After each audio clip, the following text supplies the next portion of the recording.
Merci beaucoup. Donc, on a préparé une première demi-journée qui va porter autour du concept de naturalité. Pourquoi? Parce qu'on voit que ça devient une demande forte au niveau des consommateurs. Et par contre, la question qu'on s'est posée, c'est comment est-ce que ça peut se traduire en termes de questions de recherche, en termes d'apport potentiel et d'innovation. Donc, j'ai préparé 3 diapositives pour illustrer un petit peu cette idée de naturalité. Alors, d'abord, la naturalité, c'est un terme très flou sur lequel il n'y a pas d'environnement réglementaire bien cadré. En France, il y a une note de la DGCCRF, mais on voit par exemple qu'aux États-Unis, il y a eu des procès autour de ce que pouvait être naturel ou pas naturel. Donc la note de la DGCCRF, elle reste très large, avec 2 points importants, c'est que ce sont les caractéristiques intrinsèques d'une denrée qualifiée de naturelle, et puis elle rappelle que cette affirmation, ne doit pas induire le consommateur en erreur et qu'en particulier, elle ne doit pas amener à différencier un produit qui partage les caractéristiques normales de tous les produits de cette catégorie. Donc c'est des denrées alimentaires provenant de la nature et présentées en état ou ayant subi une transformation mécanique n'entraînant pas de modification profonde, ayant suivi une stabilisation, une cuisson, une fermentation, un emprésurage, une torréfaction ou une infusion. Dans ce cas-là, en général, ils recommandent de mettre plutôt d'origine naturelle.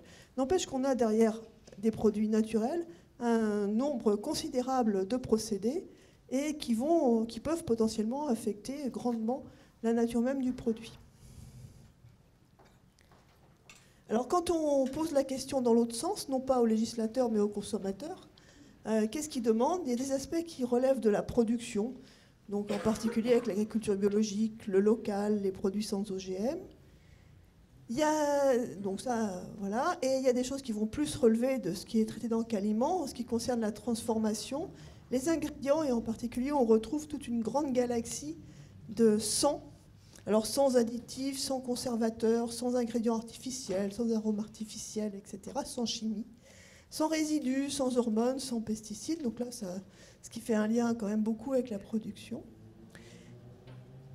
Il y a des choses, mais moins exprimées quand même, sur les procédés. Autant les gens vont avoir un avis sur les ingrédients, autant sur les procédés, ça reste beaucoup plus vague, avec des procédés traditionnels comme à la maison. Donc cette idée qu'on peut reconnaître ce qui s'est passé, ou alors des procédés doux, sachant que c'est souvent en fait assez contradictoire entre le traditionnel et le minimally processed. Et tout ça est censé résulter en un aliment qui soit à la fois sain, frais, bon, écologique et bon pour la nature. Alors je pense que certains d'entre vous perçoivent déjà que c'est un concept qui est porteur de contradictions internes.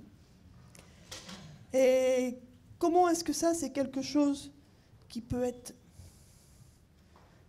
traité en termes de recherche?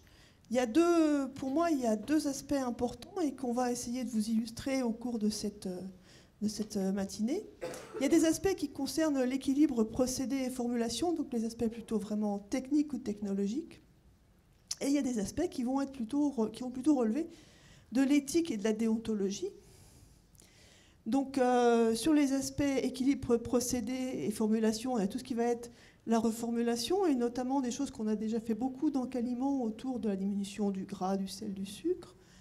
Des choses autour des additifs, dont les conservateurs et les texturants, les ingrédients naturels et les biotechnologies, des choses sur les procédés, donc en particulier avec les procédés innovants, athermiques, la biopréservation et une quantification possible de l'intensité de la transformation.